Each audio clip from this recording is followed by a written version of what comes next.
disaster. Coming at ya, back at ya. Tell you what's master. Coming at ya, coming at ya. Rhyme style disaster. Coming at ya, back at ya.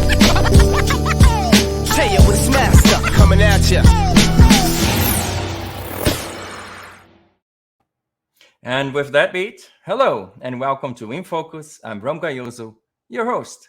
So this week we're celebrating International Moon Day. So stick around. This show will be literally out of this world. In today's show, we are welcoming a distinguished member of the World Future Studies Federation, WFSF, to help us make sense of the role of the moon in our collective conscience. So let's get going. And before we get started, let me say a few words about our show. Alrighty. So this show is a result of a partnership between WFSF and yours truly, Futures Television. We're joining forces to advance sharing of information and knowledge of futures topics. Our focus is on future studies, foresight, and futures literacy. So what should you expect? Well, you'll gain direct access to knowledge and information produced by the top minds in this field. WFSF is a UNESCO and a UN consultative partner, and truly a global NGO with members in over 60 countries. Today, we have a top sci-fi lecturer from the Center of Future Consciousness who will be helping us mark the International Moon Day. What should you expect to gain from this show? Well, today we take a trip to the moon together. Dr. Tom Lombardo will help us understand how science fiction looked at the moon from the beginning of recorded history to our days. We will look at some of the most important works of art in both written and in film format. What were people thinking? How we're supposed to get there? Would anyone welcome us? How do we get back? Okay. So the moon has been an object of desire for the longest. So let's join in this conversation with Tom. So let me say a few words about Tom Lombardo.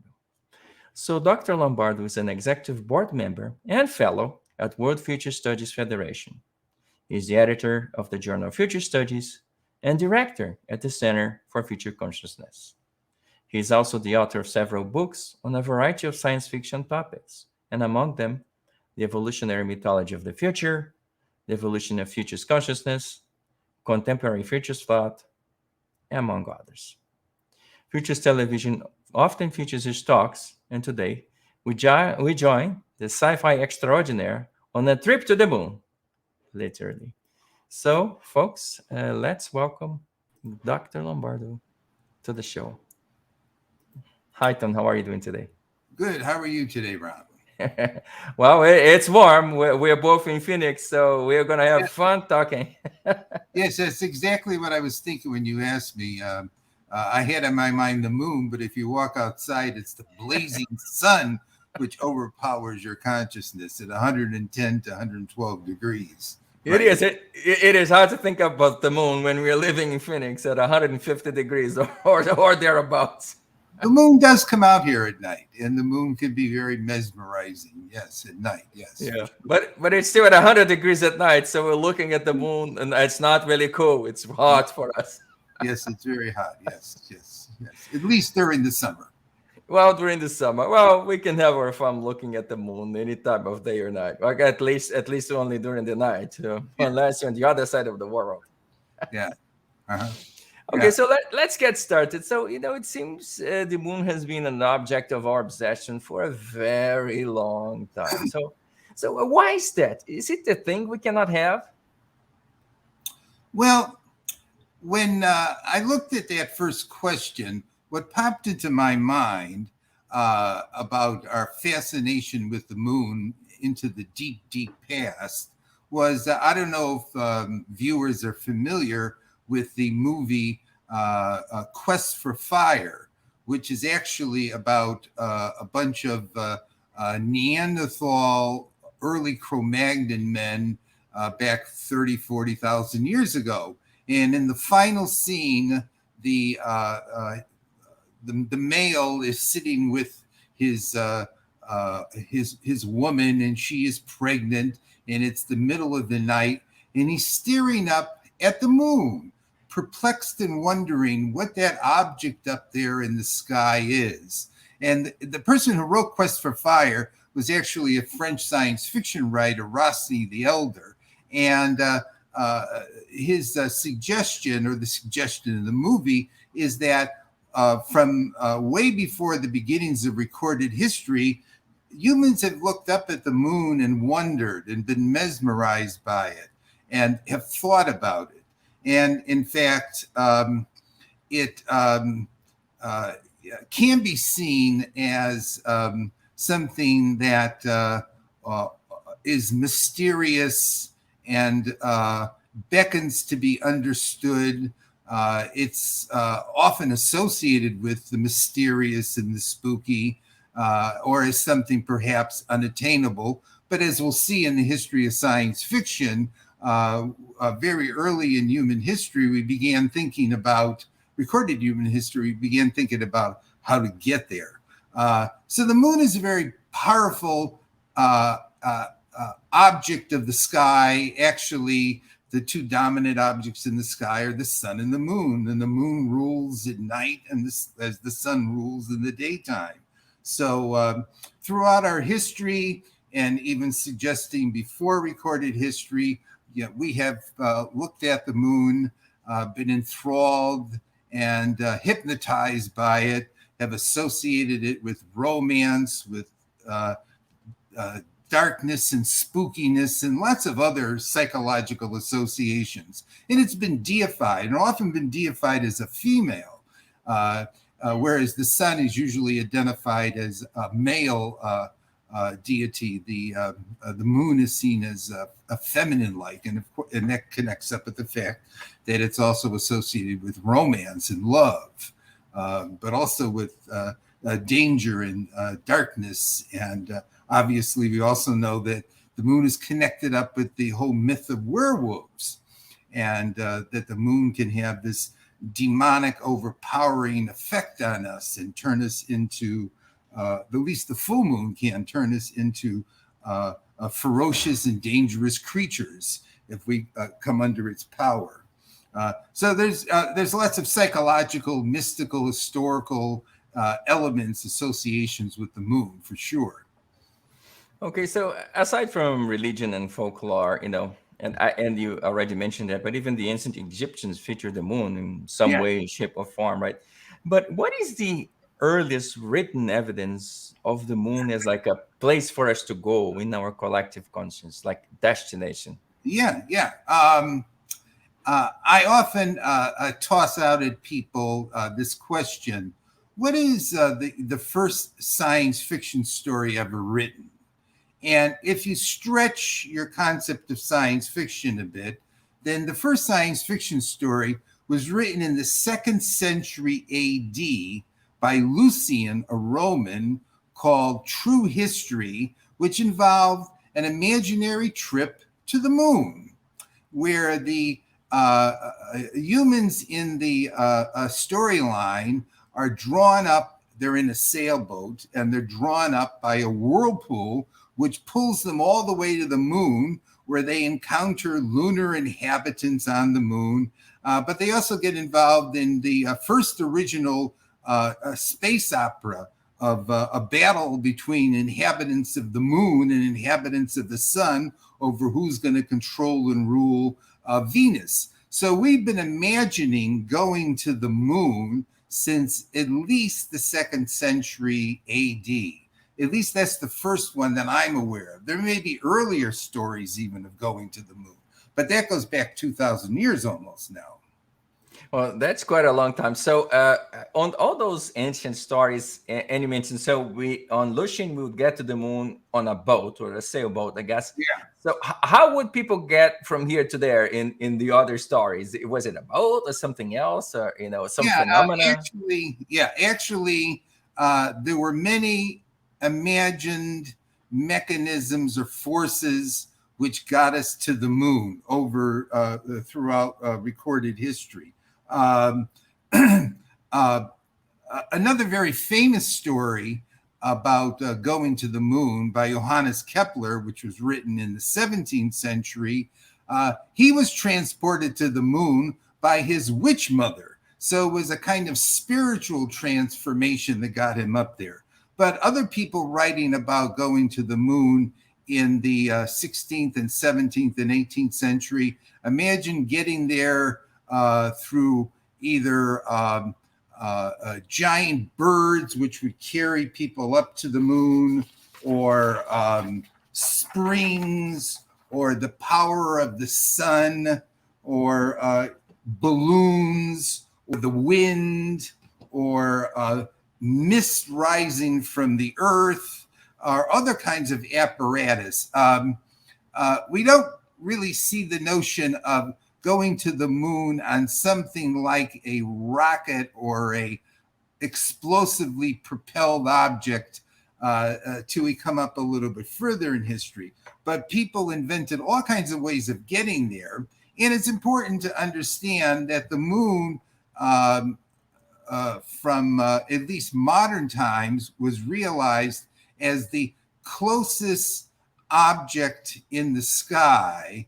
And it was the initial step to take in our journey into outer space.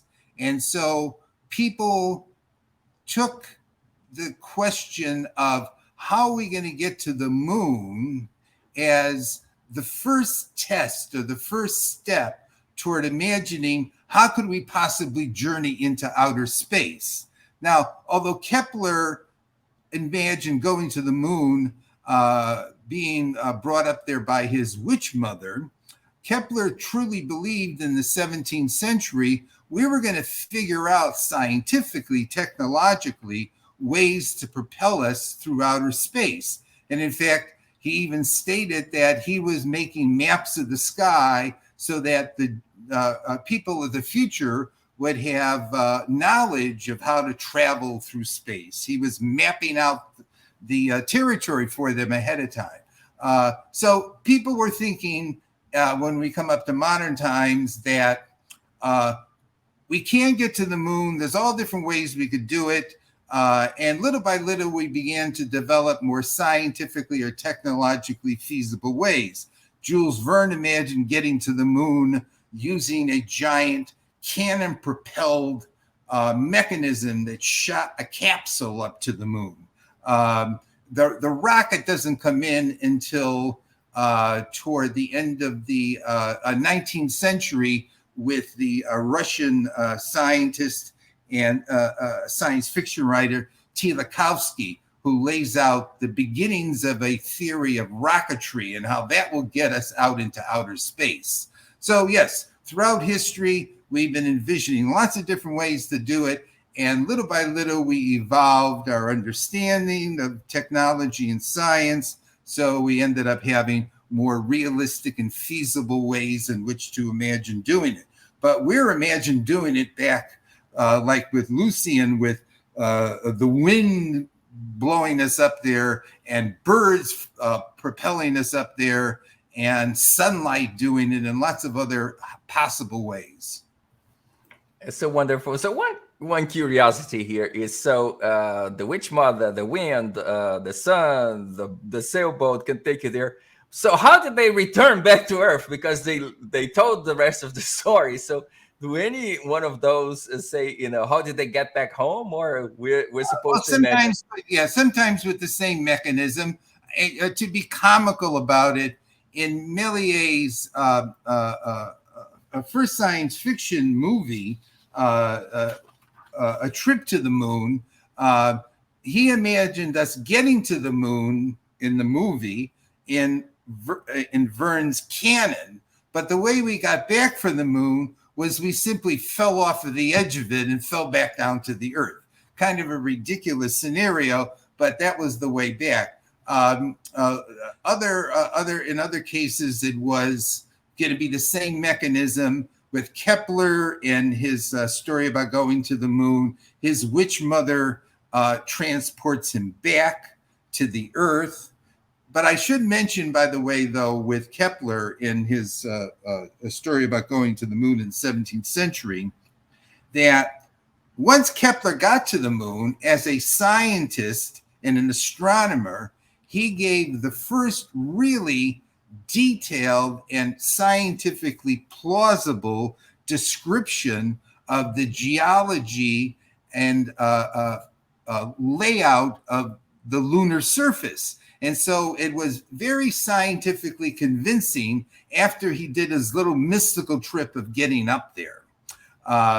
But yeah, the ways that you got back were as varied as the ways you got there, including just falling off the edge of the moon and plummeting back to the Earth.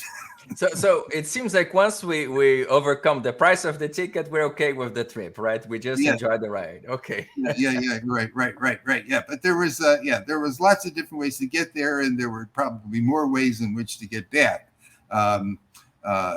Including, for example, waking up and realizing that it was a dream. And we've had stories where you go to the moon, and at the end of it, you wake up, and it was just a dream. So there was no problem getting back. All you had to do is wake up. Just wake up. Okay. So I know I'm going to go in dangerous territory here, and I'm going to ask you to pick your favorite kid. But I'd like you to tell us your list, your top 5 list of moon, sci-fi pieces of work, movie or book or poem. Your top 5. What your top 5 favorite of all times moon stories? Okay. And Ram, I have to apologize to you and the viewers. I can't just simply give you 5. It's going to be more like 10. Okay. I'll do them quickly. Okay. But I thought about the question. I thought, no, I can't just simply do 5. Okay. I was going to ask you to pick a child, and I know that's one of those horrible questions. No, not 5. Okay. 10 is just as well. Okay. For example, I mentioned already, I think it's an interesting story to read, Kepler's The Dream, which is the one I've been discussing about Kepler being transported to the moon and meeting lunar inhabitants on the moon and his ideas about the surface of the moon as he understood it in the 17th century. It's very fascinating to see how his mind worked and how he thought it out. But that's the first one I would recommend. The second one I'd recommend is by Edgar Allan Poe. In the 19th century, The Unparalleled Adventure of One Handsful. And it's a story about a gentleman who goes to the moon in a balloon. And what Edgar Allan Poe does in that story, which is particularly interesting, is that his technological understanding of balloons is amazing. And you think of Edgar Allan Poe as spooky, Gothic, et cetera, but Poe knew a lot of science, and it comes through in his a short novel, The Unparalleled Adventure of One Handsful. So today I learned to think of him as a scientist. Up until now, it was like the Crow or things like that. Yeah. No, Edgar Allan Poe really knew science and wrote a lot of scientifically informed stories, aside from his spooky and associations with the dead, and he often mixed together science fiction with horror too. The third one I would mention that people will often cite, which is important, is Jules Verne's From the Earth to the Moon. And actually, there were 2 novels, Round the Moon, he wrote right after that. And I mention that because Jules Verne really tried to be scientifically plausible, and that novel inspired lots of later day scientists and astronomers and people in rocketry. The best of the early ones, though, for imagination and power, was H.G. Wells' The First Men in the Moon, by far. And I would highly recommend reading that novel, The First Men in the Moon, because it's a lot of things all pulled together, because Wells was a very complex mind who understood science, he understood society, philosophy, lots of good stuff in that. The movie's sort of okay, but the book is much, much better. But that would be a fourth one, The First Men in the Moon. On the movie side, I would definitely recommend in the silent era, now we're coming into the 20th century, Fritz Lang and Thea von Harbough's Woman in the Moon. And that came out in the late 1920s, and it has very realistic cinematography of the surface of the moon. It has a very good storyline. The woman ends up the hero of the story. It's very moving and emotional through the whole thing. And it's the first movie in which we have the very famous countdown of 10, 9, 8, 7, blast off. That's the first time. It came from there. Okay. It came from there in 1929. No, one question. It is way before Werner von Braun's rocket actually existed. So it was really through imagination, right? Oh, yeah. But it wasn't. Yeah. But there were people, like I had said earlier, the Russian scientist Tsiolkovsky had laid out the details of how a rocket would work back in the early 20th century, and Goddard was shooting off rockets, small ones, in the 1920s and 30s. So von Braun comes later, but by then we got the bigger ones, the V2s. But people are understood rockets back earlier than World War II and or Werner von Braun. But I would definitely recommend Woman in the Moon is a great movie about the moon. And I had also mentioned Méliès's A Trip to the Moon, which is the first science fiction movie ever made. It's, I think, only 12 and 15 minutes long, and you can watch it on YouTube. And it's great. It's very, very funny. Very, very funny. The next one I would mention here, we're jumping ahead a little bit further in time, is perhaps, I would say one of the best, The Moon Era by Jack Williamson. And it's a medium-length science fiction story written in the 1930s about a man who travels to the moon, but as he does so, he goes back in time and he visits the moon as the moon existed a billion, is that right? A billion or 2 years ago, when the moon was green and alive. And Jack Williamson populates it with this incredible assortment of creatures of the moon. And by the way, I should mention, since we didn't bring this in, aside from the fact that people thinking about going to the moon, people also were speculating from very early on of inhabitants on the moon. And just like we thought we can get up there, we also believed when we got there, we were going to find lunar someone beings. Is there. Okay. Someone is there. Like that's what H.G. Wells in The First Men of the Moon they do, and Lucian finds beings on the moon as well too. Are they described somehow? I mean, I know the Méliès movie, but they're described. They're visualized all kinds of different ways. Like H.G. Wells envisioned the lunar inhabitants of being like giant ants, selenites. Okay. On the other hand, Lucian imagined them as being a kind of humanoid, and Kepler imagined them as diverse. And I can't remember off the top of my head anything more than some of them were very rational and some of them are crazy and chaotic and dark. But we get all different kinds of creatures living on the moon.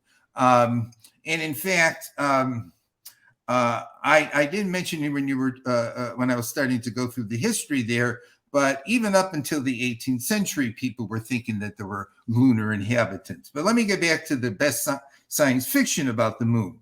Robert Heinlein, one of the great all-time science fiction writers, wrote some very good stuff about the moon.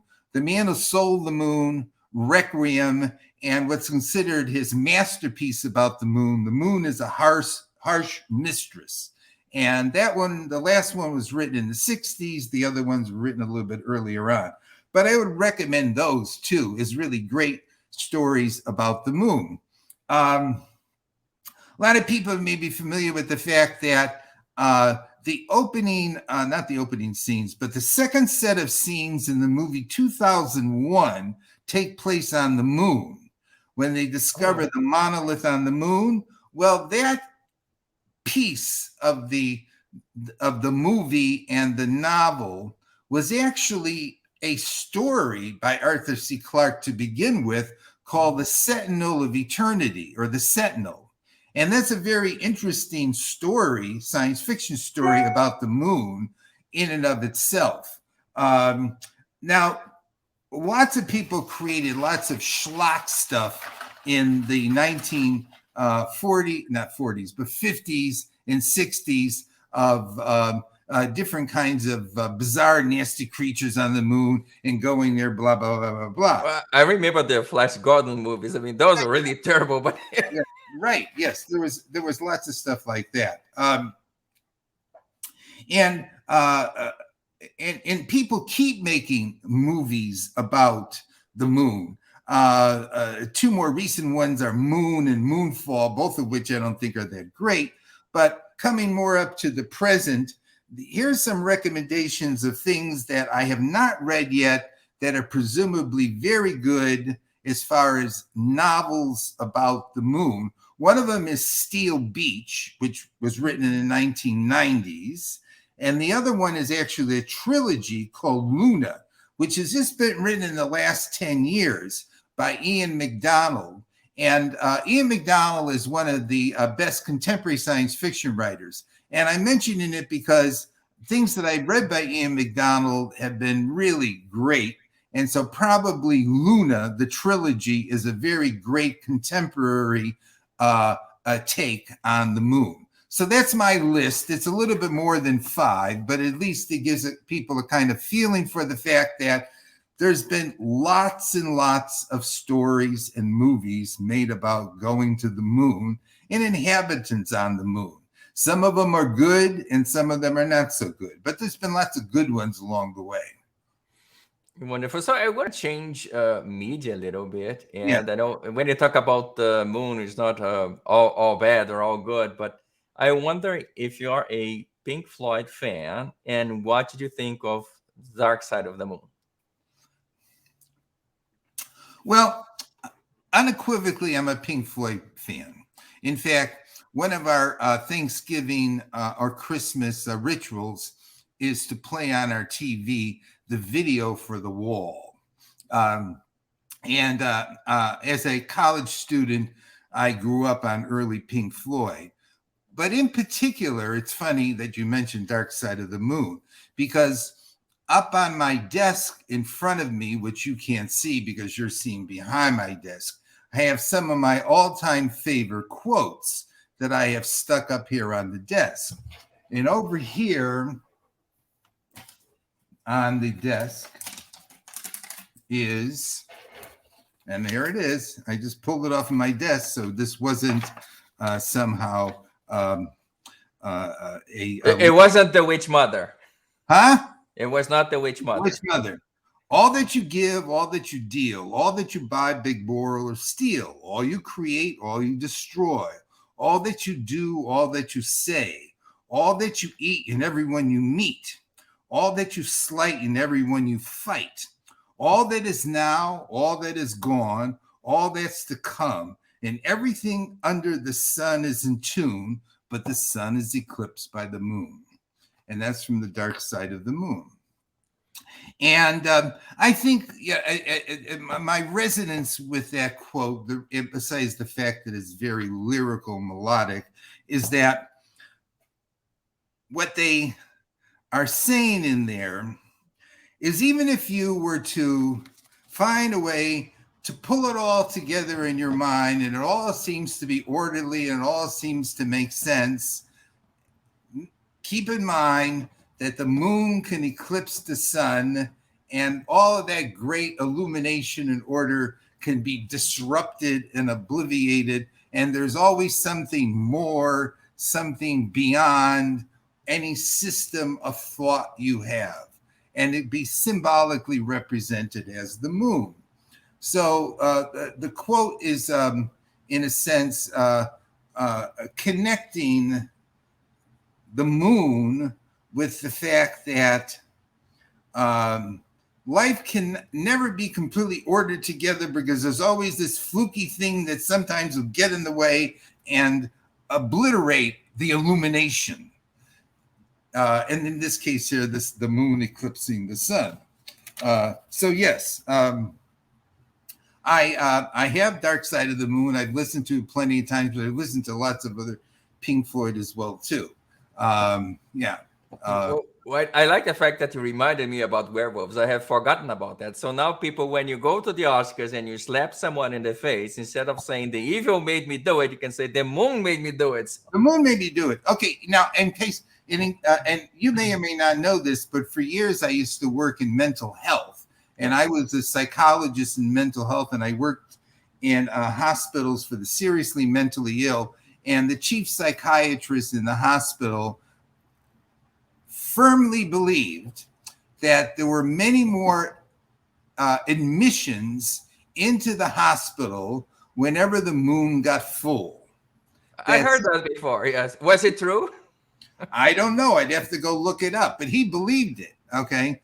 That the full moon brings out the madness in people. At least that's what he was implying there. But of course, that's something that has been associated with the horror, werewolf types of stories and myths. Jack Williamson, who I mentioned earlier, with the moon era of going back in time to the moon, when it was much earlier in its development and when it was alive. He wrote a very famous, believe it or not, science fiction story about werewolves and vampires and giving a scientific explanation for them, a novel called Darker Than You Think. And so if you want to get kind of spooked out in a realistic fashion, Jack Williamson did a very good novel on that. And what are werewolves? What are vampires? Maybe there's some explanation for them, and maybe they're not just simply folk tales. Maybe there's something really about them, that they're really out there and they're in hiding. Be that as it may, just a bit of an aside with Jack Williamson again. By the way, Jack Williamson is one of the best science fiction writers of the middle part of the 20th century. Lots of good stuff he wrote. Wonderful. So I wanted to change gears a little bit and ask you, what are your favorite hoaxes about the moon? Whether we got there, we didn't get there. So can you name a few that you like the most or the most interesting ones? Well, the one that I mentioned earlier that I am aware of, that I had read, was the one by Edgar Allan Poe, where he writes a story, the unparalleled adventure of and I always stumble on the title. One Hand's Full. It's a play on words. Okay, about a man who comes back in a balloon and tells everybody he went to the moon, and finally at the end of the novel you find out that it was all a big hoax and he didn't really go to the moon. Okay, that one is very famous. But right around the same time, there were actually stories that were written in one of the main newspapers in New York, in which a writer for one of the newspapers presumably was conveying information they had gotten from William Herschel, the great astronomer of the 19th century, early 19th century, that Herschel had observed forests and inhabitants on the moon. And Herschel actually believed it, but it turned out the whole thing was kind of a big hoax too. So I'm sure that there's other ones. I'm not that aware of any other significant ones, any other hoaxes. You mentioned to me before we started the show that they had put together a video, and I was aware they put together something that maybe we never went to the moon, or we went to the moon and it was a disaster and everybody died and blah, blah, blah, and all that kind of things. But I'm not aware of any other ones aside from that. So that was kind of scary. It was very well done. It was done by an MIT lab, and it is basically they took parts of so in the event of a disaster of the Apollo mission, they had some tapes that said, well, we didn't get there, and then they did use the AI, and then President Nixon comes out and say, sorry to tell you, but the rocket crash landed, everybody died, blah blah blah. But some people create hoaxes saying we got there, we never did. And people say, well, we did, but then we never did. So Right. Yes. So, yeah, I'm sure that there have been lots of different hoaxes connected with the moon. Well, I remember in the 1970s, people trying to sell moon real estate, if I remember correctly. Yeah. Right. Now, I do believe we did get to the moon, and it was rather disappointing that we went into a stall for quite a few decades here.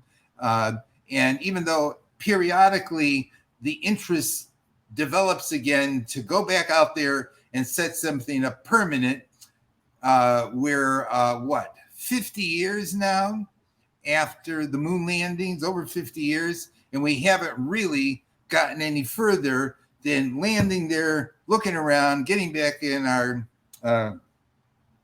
little capsules and taking back off again and coming back to the Earth. In my mind, at some point, that's something that we will do, we need to do, and there's good reasons to do. Permanent settlements on the moon. How far out in the future it is, I'm not sure, but in fact, there's good reasons for wanting to do it and it coming to pass. Yeah, I hear that. So, nowadays we talk about, the use of the moon in a variety of ways. So it is a reservoir of riches for us to plunder, a place for us to live, or a way to ascertain military might. So I'm curious to hear your opinion. What do you think the moon will be? A mine, condo paradise, a military base, all of the above, none of the above? So what do you think the moon will be? The first thing that the moon will be in my mind is what we have for a long time thought the moon would be. It's a stepping stone. It's the first stepping stone off of the Earth in our journey into outer space. The moon's gravitational pull is significantly less than the Earth.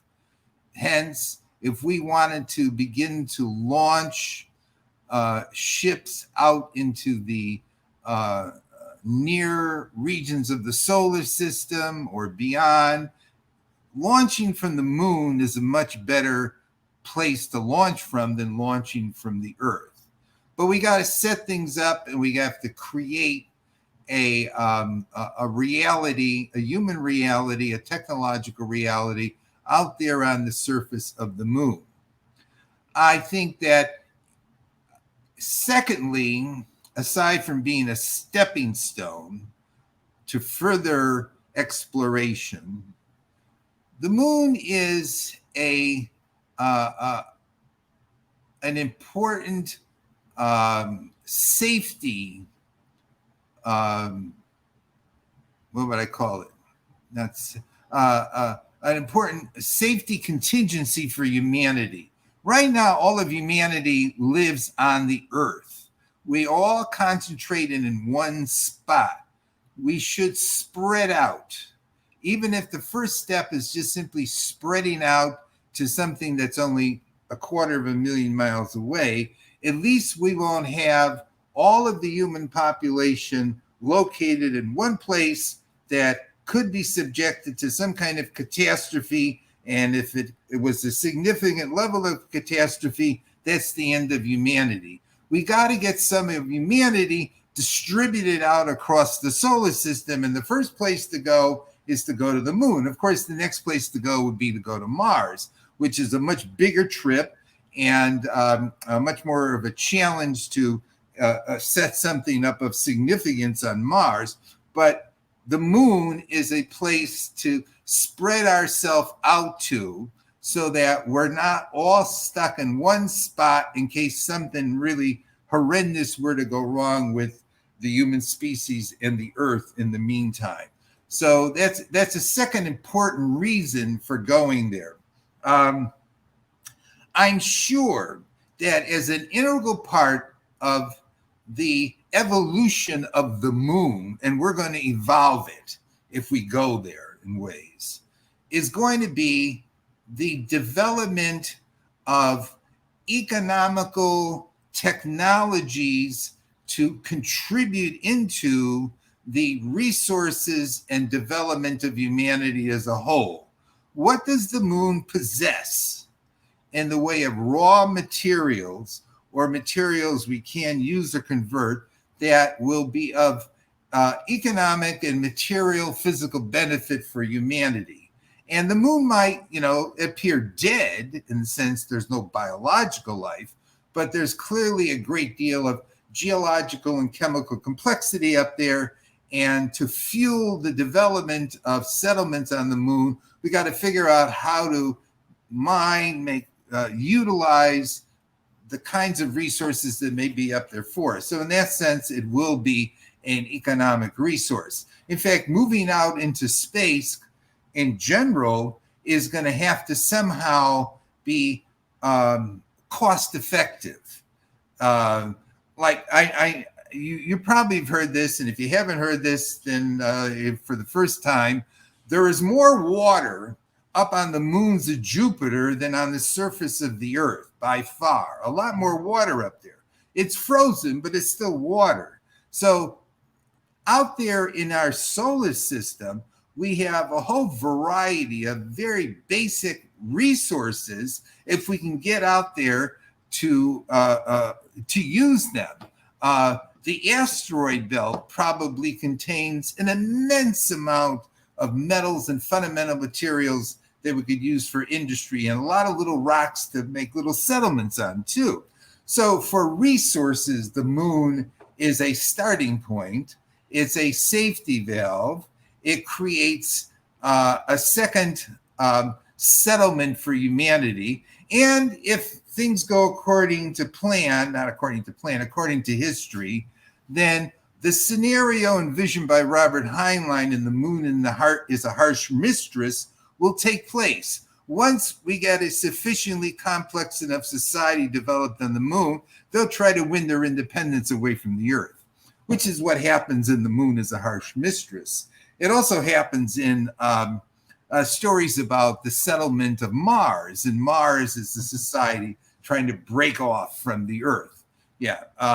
So we'll begin to distribute out. So those are some things, and I've always thought of space exploration as being very spiritual in the sense that we are creatures of the cosmos, and this is our nest. This is just our nest, but we live out there. That's our local environment. What we call outer space is what we live in.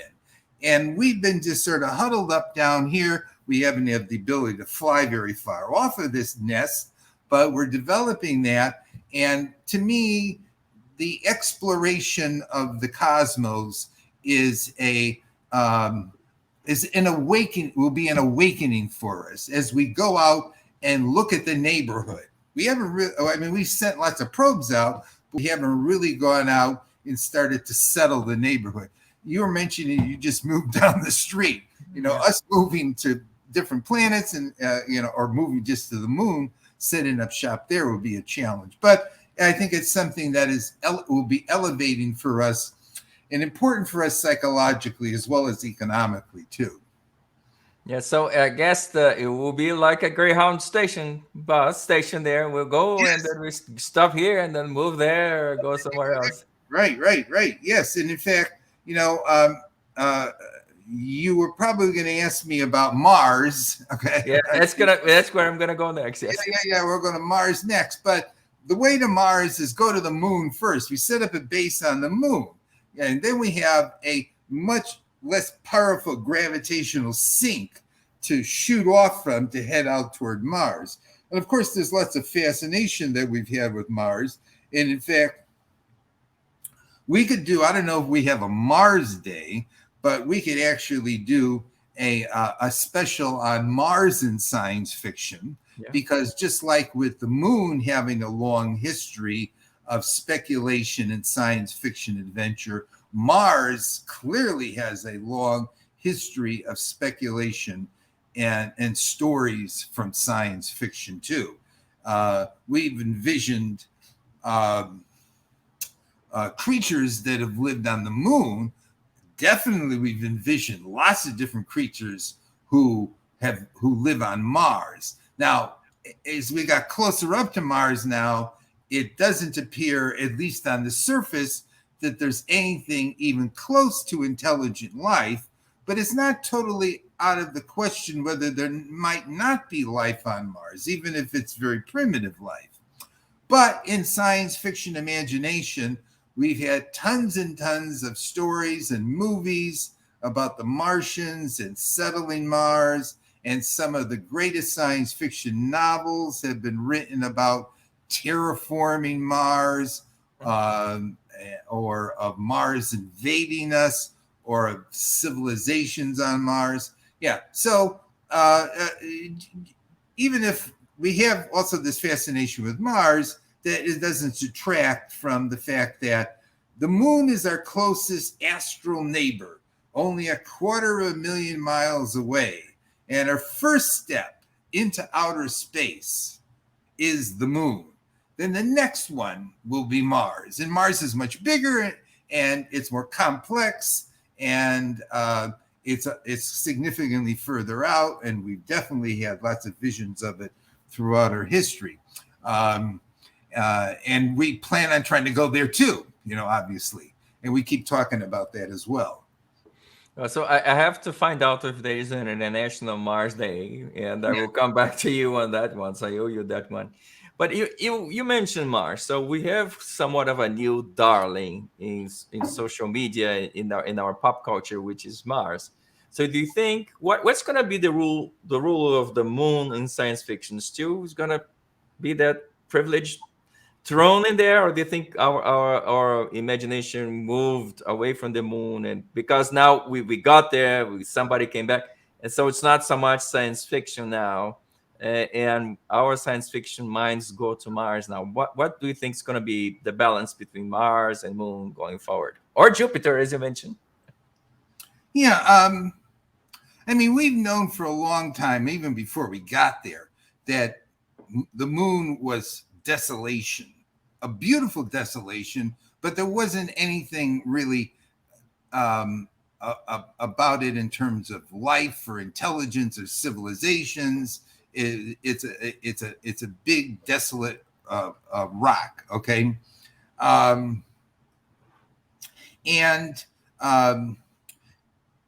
even if we knew that, we had different visions about going there, and even after we knew that, we had visions about going there, and people were imaginative of it.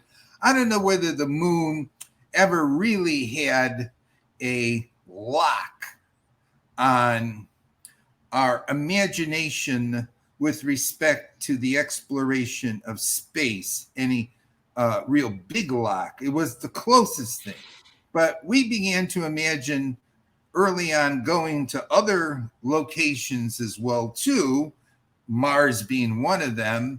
And excuse me.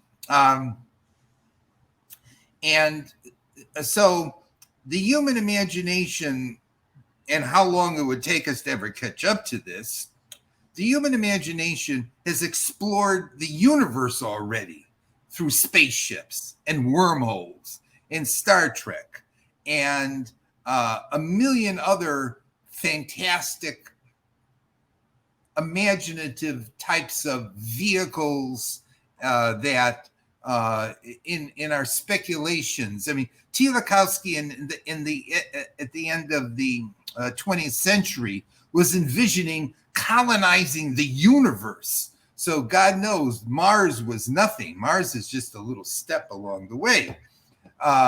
How long would it, I mean, people have calculated out how long would it take you to colonize the Milky Way, and there are estimates you could do it in 100,000 years with self-replicating, what do I want to call them? The word is slipping my tongue right now. Are they like nanobots or stuff like that? Not nanobots, bigger. What am I thinking of? Wow. I'm thinking of self-replicating machines, probes, self-replicating probes. Okay. So we have been in our imagination exploring a lot more than just the moon and Mars when it comes to outer space. Mars in our imagination is relatively close. I mean, it's only 30 million miles when it gets up next to us.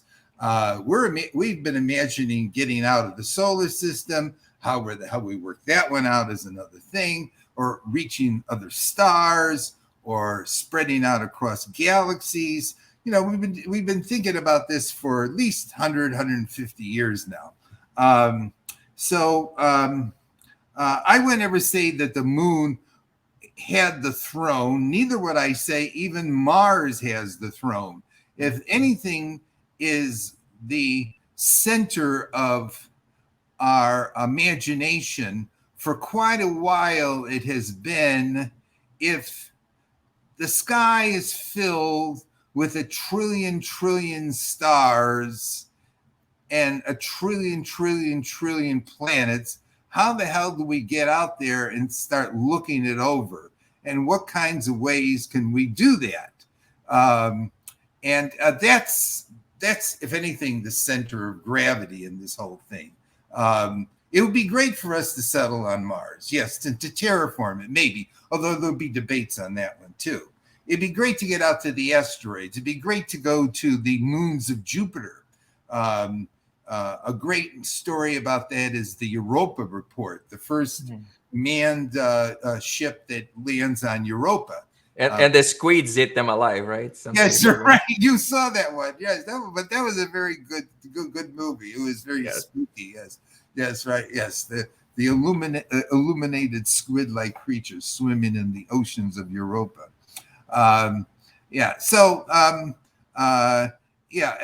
Putting the moon and Mars in perspective, the human imagination with respect to space exploration and colonization has been, it's the universe, the Milky Way, our nearest stars, all of that, which is really has been our fascination, our center of gravity.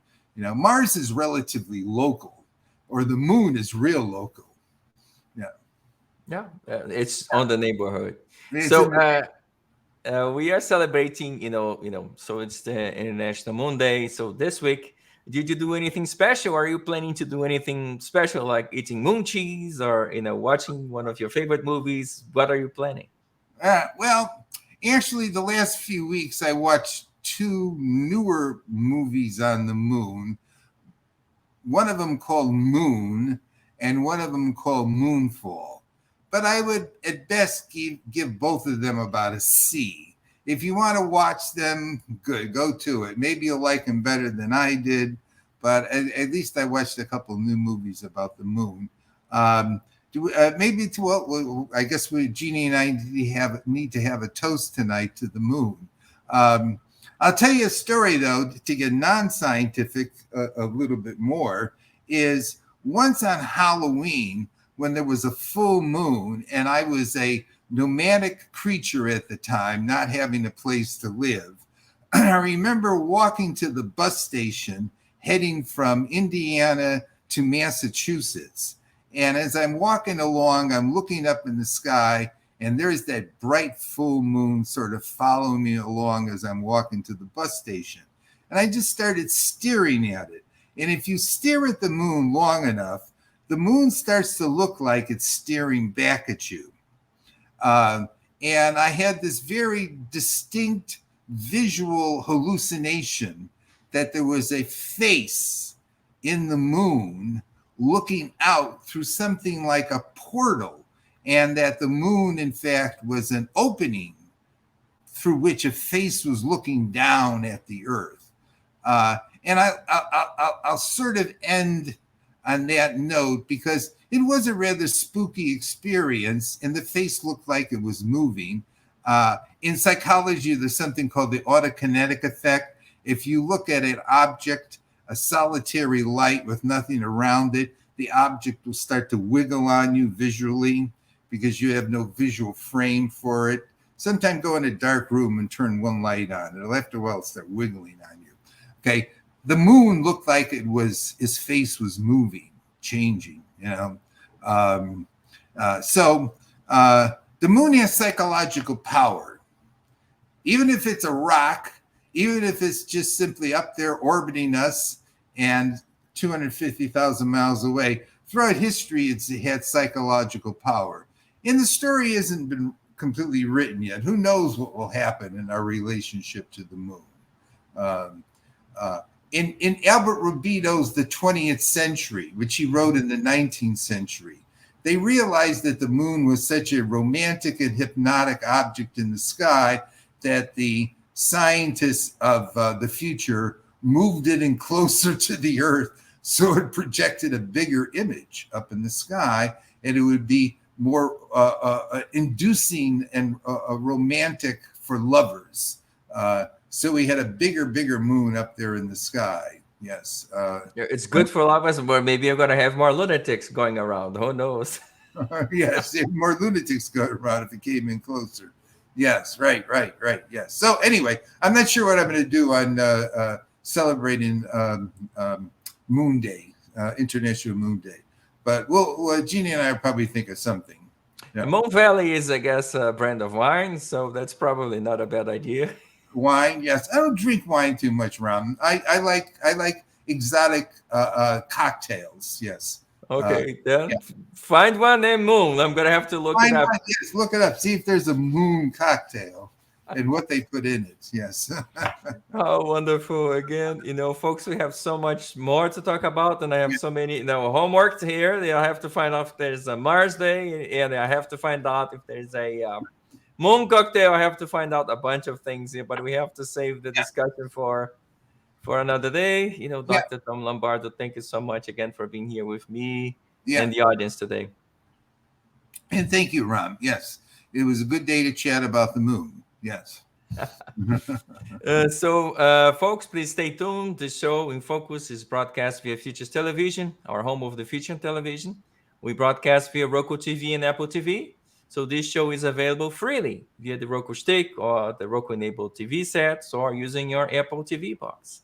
So look Futures Television up and do add us to your list of preferred channels. Again, thank you so much for being here with me. It's time for us to say our final goodbyes. Thank you. Please let us know what is your favorite moon movie or book or piece of art. Or if you find a moon-themed cocktail, please let Tom and I know. Again, thank you so much for being with us today. And I hope you enjoy the rest of your evening. And I will leave you with our institutional message. Thank you.